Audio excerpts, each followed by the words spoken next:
Les catégories sociales les plus représentées dans l'enseignement supérieur sont en même temps celles qui sont le moins représentées dans la population totale. C'est le constat que font Pierre Bourdieu et Jean-Claude Passeron au début de leur livre Les héritiers. En effet, à l'époque, un fils d'ouvrier ou d'agriculteur avait 40 fois moins de chances d'accéder à l'enseignement supérieur qu'un fils de cadre supérieur ou de profession libérale. Les différences existaient aussi entre les sexes. Les filles avaient partout moins de chances d'accéder à l'enseignement supérieur, mais si la différence était quasiment négligeable dans les classes supérieures, elle était très importante, par exemple chez les agriculteurs, où une fille d'agriculteur avait 25% moins de chances d'accéder à l'enseignement supérieur qu'un fils d'agriculteur. Les inégalités ne s'expriment pas seulement par le nombre d'étudiants qui atteignent l'université, mais aussi par le choix des études qu'ils font. Et là, partout, les filles font davantage d'études littéraires, tandis que les garçons, dans toutes les classes sociales, font davantage des études scientifiques. Et les classes sociales jouent aussi un rôle dans cette restriction des choix, puisque pour les parcours les plus élitistes, comme Polytechnique ou Normal, le taux d'étudiants issus des catégories supérieures, c'est-à-dire des cadres supérieurs ou des professions libérales, était de 51 et 57% de l'effectif étudiant. Dernier paramètre évoqué par les auteurs, celui de l'âge des étudiants. Il apparaît que pour un même niveau d'études, les étudiants issus des catégories supérieures sont plus jeunes que les autres. En fait, c'est parce que les fils d'ouvriers, les fils de paysans, les fils d'employés redoublent davantage ou alors font des mauvais choix d'orientation et sont obligés de recommencer de nouvelles études ou bien perdent des années, soit à travailler pour se payer leurs études, soit pour aider leur famille.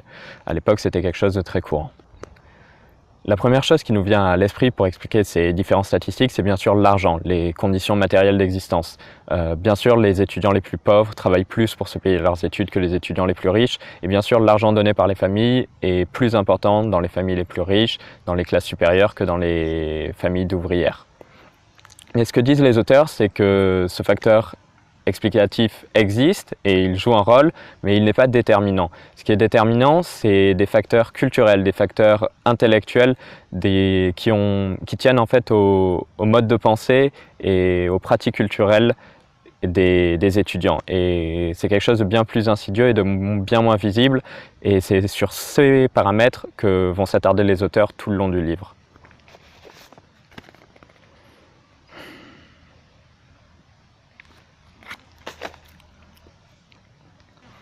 Il existe des facteurs sociaux qui vont exercer leur influence depuis la maternelle jusqu'à l'université. Ces facteurs, c'est des choses comme par exemple le niveau de français utilisé dans la famille. Quel niveau de langage est utilisé? Est-ce que c'est plutôt soutenu? Est-ce qu'il y a beaucoup d'insultes, de gros mots dans ce niveau de langage? C'est par exemple la maîtrise de plusieurs langues, mais là encore ça dépend quelle langue. Par exemple, parler l'anglais ou l'espagnol ou l'allemand, ça peut vous aider dans la scolarité. Parler le malgache, ça ne vous aidera jamais dans la scolarité. Ça peut aussi être des choses comme les pratiques culturelles. Par exemple, est-ce qu'on va plutôt au théâtre ou est-ce qu'on va plutôt au stade regarder des matchs de foot? Est-ce qu'on a la télévision? Combien de temps on la regarde par semaine? Quelle chaîne on regarde? Arte ou D8? Est-ce qu'on la regarde à table ou pas? Tous ces éléments qui tiennent aux pratiques culturelles sont très importants. En effet, lorsqu'on observe dans le détail les pratiques culturelles des étudiants, on s'aperçoit qu'ils n'ont pas toutes les mêmes et que celles-ci sont différenciées selon les classes sociales. Les classes sociales supérieures auront partout des pratiques culturelles plus diversifiées, plus riches, plus nombreuses et de meilleure qualité que les autres classes sociales. Et même si pour certains domaines culturels, l'école permet aux étudiants des classes sociales les plus défavorisées de rattraper le niveau des autres, par exemple en ce qui concerne le théâtre classique qui était beaucoup étudié à l'école en 1964, les différences entre classes sociales étaient très réduites. Par contre, dès qu'on s'intéressait au théâtre d'avant-garde ou au théâtre moderne, les différences sociales réapparaissaient. Et quand on s'intéressait à des arts qui ne sont pas étudiés à l'école, comme le cinéma ou la photographie, ces différences sociales explosaient. Les auteurs expliquent en partie ce phénomène parce qu'ils appellent la transposabilité des connaissances culturelles, du goût. En fait, ça serait la capacité qu'ont les classes culturées, les classes supérieures, à déplacer des connaissances et une compréhension qu'elles ont de certains arts, dans d'autres domaines culturels. Par exemple, de la peinture à la photographie, du théâtre au cinéma. Et ça leur permet d'acquérir beaucoup plus vite une culture profonde dans des arts différents et de voir des liens, des connexions et plus de richesse d'intertextualité en fait entre différentes œuvres culturelles, là où les autres ne les verraient pas. Ce que je viens de vous dire ne vous le surprend pas, vous le savez instinctivement. Ça tient aux différences de goût entre les individus, ça tient à des choix qu'ils font. Par exemple, choisir de regarder, plutôt que le dernier Godard, de regarder Touche pas à mon poste. C'est des éléments pourtant qui ont une influence sur les résultats scolaires. Car tout cela ne poserait pas de problème si l'école ne prenait pas ça en compte, si elle se contentait de juger les étudiants sur ce qu'elle enseigne elle-même aux étudiants. Or, c'est pas du tout ce qu'elle fait. L'école valorise extrêmement les apports culturels extérieurs que peut apporter un étudiant. Par exemple, le fait d'avoir une culture diversifiée permet de répondre par exemple à un texte étudié en classe avec un autre texte. Si vous faites ça dans votre dissertation, vous aurez des points en plus, c'est très bien, bravo. Non seulement l'école valorise ça, mais en plus elle dévalorise les étudiants qui ne sont pas capables de faire ça, qui ne maîtrisent pas ces codes. Par exemple avec la mention trop scolaire. Qu'est-ce que c'est une copie trop scolaire? C'est une copie qui contient le cours, uniquement le cours et rien de plus. Et ça, le professeur le pénalise. En fait, tous ces éléments que l'école valorise sans enseigner, elle considère qu'ils relèvent du don, du mérite personnel, du talent. C'est par exemple l'aisance à l'oral, ou alors une très bonne maîtrise de la langue française, ou alors une faculté particulière à écrire des poésies. C'est quelque chose que l'école va valoriser tout au long de la scolarité, et qui pourtant ne relève absolument pas du don, ou du talent, ou du mérite. Ça relève uniquement d'une plus grande proximité entre la culture de classe d'une part, et les exigences du milieu scolaire de l'autre. Or, il se trouve que la distance entre la culture scolaire et la culture des classes cultivées, des classes supérieures, est très faible, alors que la distance entre la culture scolaire et la culture des classes paysannes, des classes ouvrières, est immense.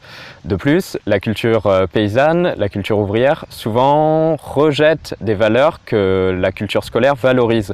L'effort qu'il leur faut faire pour réussir à l'école est donc d'autant plus important. Il est à la fois plus intense, puisqu'ils doivent combattre leur propre culture de classe pour arriver à s'approprier la culture scolaire, et ils doivent aussi exercer et effectuer un chemin qui est plus long depuis leur propre culture jusqu'à la culture scolaire.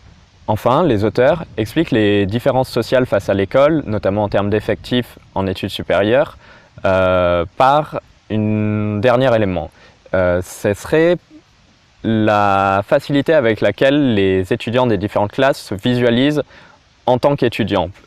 Autant c'est quelque chose qui est très facile à faire quand on vient des classes supérieures, puisque la moitié des membres des classes supérieures ont fait des études supérieures. Il suffit donc de se retourner, de regarder autour de soi pour voir quelqu'un qui a déjà fait des études supérieures. Ça apparaît comme quelque chose de normal, sinon facile. À l'inverse, dans le milieu paysan, où seulement 8% de la population a fait des études supérieures, il est très fréquent que des enfants n'aient nulle part autour d'eux des personnes sur qui poser le regard qui aient fait des études supérieures, à l'exception du professeur.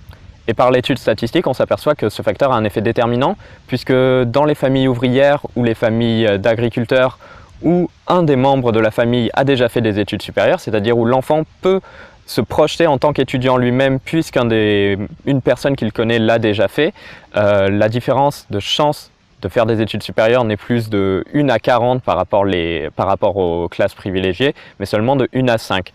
Dans la seconde partie du livre, les auteurs s'attardent sur la condition étudiante. Ils essaient de la définir et de l'analyser.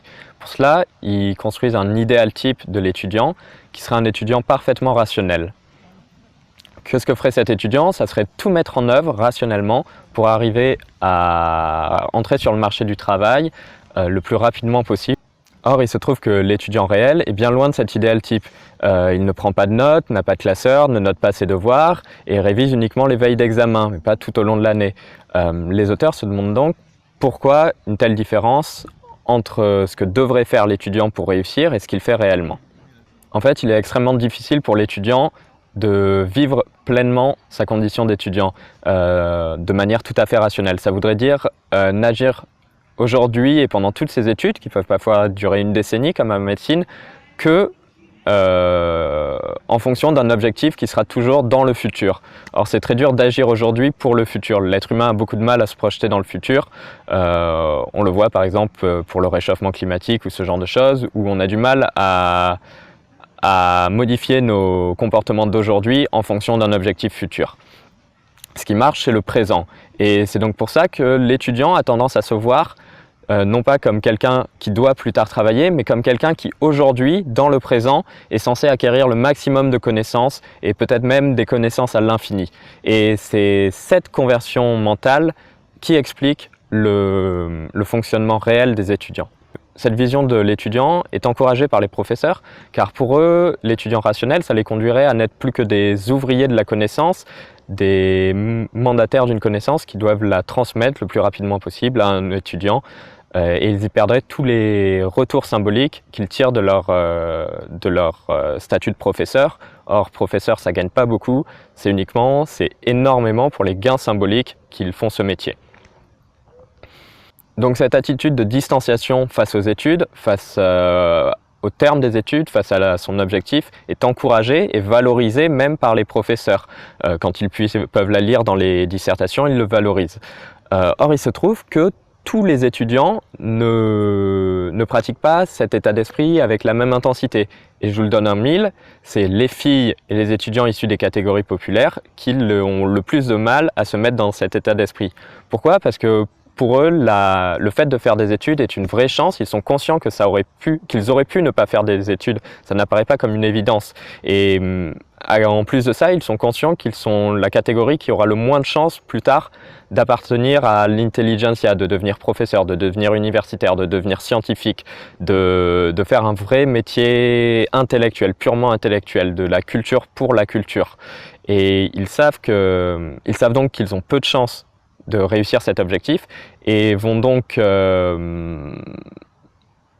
avoir plus de mal à se détacher de ce qu'ils font aujourd'hui et vont donc le faire plus rationnellement pour quelque part mieux le réussir.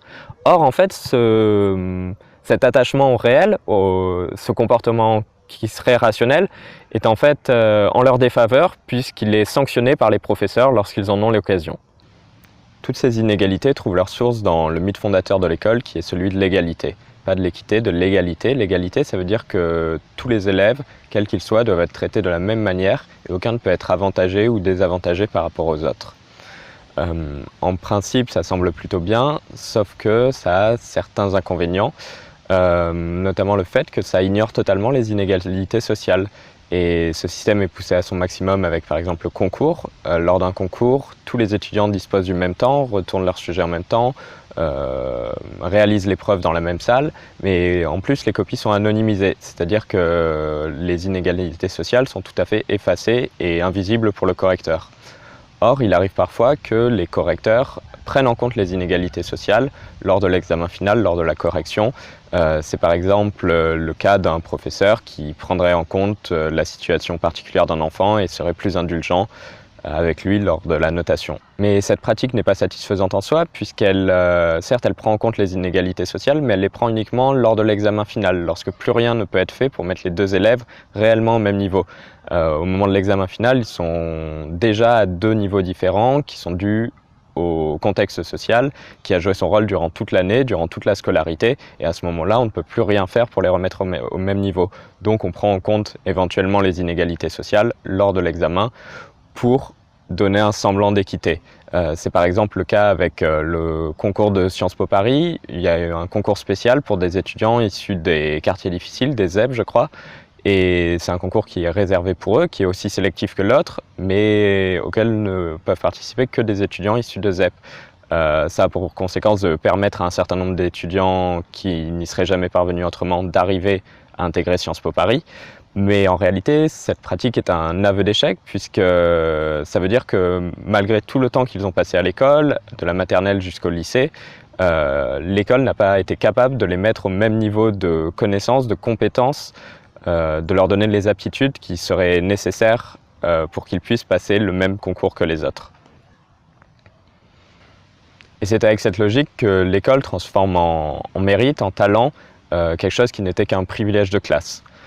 Pourtant, les auteurs pensent que cette situation peut être changée par l'application d'une pédagogie qui prend en compte les différences sociales entre les individus, entre les élèves, et qui applique une réelle équité, une équité dans le traitement durant toute la scolarité. Ce que disent Bourdieu et Passeron en conclusion, c'est que toutes les aptitudes qu'exige l'école, toutes ces techniques intellectuelles qui sont aussi variées qu'une bonne maîtrise de la langue, une capacité à définir les termes d'un sujet, à définir des concepts, à développer un raisonnement scientifique, à exposer des arguments clairement, tout cela, c'est des choses que l'école n'enseigne pas elle-même mais qu'elle exige. Et c'est des choses qui sont en fait apprises dans le milieu familial. Or, on les apprend mieux dans des milieux familiaux cultivés que dans des milieux familiaux, par exemple, ouvriers. Et ce qui fait que les étudiants de l'élite sont finalement mieux préparés, ou en tout cas moins mal préparés, à répondre aux exigences scolaires que ceux des classes populaires. Mais il est possible de revenir sur cette situation, notamment en se mettant à enseigner à l'école les techniques de pensée qui sont aujourd'hui uniquement enseignées dans les familles des catégories privilégiées. Or, il se trouve que toute rationalisation de l'enseignement sera un progrès dans le sens de l'équité, puisque c'est à la fois les basses classes qui ont le plus de mal à s'approprier la culture scolaire, et c'est à la fois eux qui ont le plus besoin de se l'approprier, car c'est pour eux qu'elle représente la plus grande chance de s'élever dans la hiérarchie sociale et le meilleur moyen d'améliorer leurs conditions de vie. Pour terminer leur livre, les auteurs passent un appel à la mise en place d'une pédagogie qui serait rationnelle et qui mettrait tout en œuvre depuis la maternelle jusqu'à l'université pour neutraliser les facteurs sociaux d'inégalité devant l'école en même temps que les facteurs économiques. Donc voilà, je viens de finir de tourner ma vidéo sur Les Héritiers, le livre de Pierre Bourdieu et Jean-Claude Passeron, que je vous ai même jamais montré. Attendez. Je vais vous le montrer.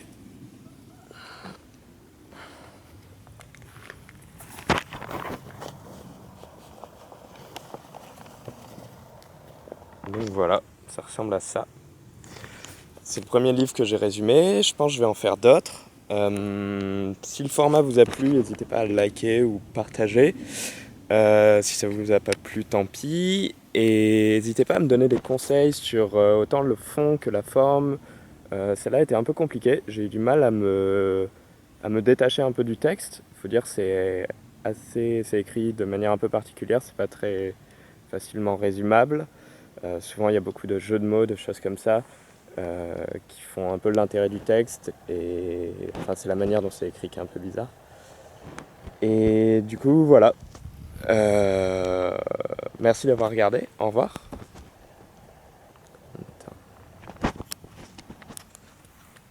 Tenez, pour ceux qui se demandent, la petite maison là, vous l'avez sûrement vue, mais pendant la fin de la vidéo il y avait des gens qui s'installaient dedans.